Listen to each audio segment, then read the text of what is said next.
Welcome. In this video, I'll show you how to fix TikTok video under review problem. Well, for example here, this video, which has just been approved by TikTok. Well, I just waited 12 short hours for this, all right? So that's the first fix. You'll have to wait. For example, your video is under review and it will only take 5 to 10 minutes. Just wait for it. It will just eventually be uploaded and be public. Now, if you have the problem, like consistently, just go ahead and tap on the video. Now, go to 3 dots. And here, go ahead over to privacy settings right here. Tap on it.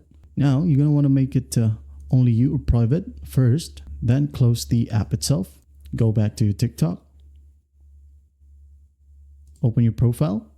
Go back to the video right here. All right, and tap on it. 3 dots again. Scroll all the way down. Privacy settings. Now make it to public. All right. Now, what if that still won't work? Well, you're going to want to have to report it to TikTok itself or TikTok support. Just go ahead and go to the 3 horizontal lines. Now go to settings and privacy. Scroll all the way down. Now in here, just go ahead and find a report problem. Tap on it. Scroll all the way down to find chat with us. Tap on this one. Now chat with the live support. Tell them that you're always having the problem. All right. And hopefully TikTok will help you out fixing the particular issue. And that's basically how you do it. Well, I hope this video helps and I'll see you in the next one.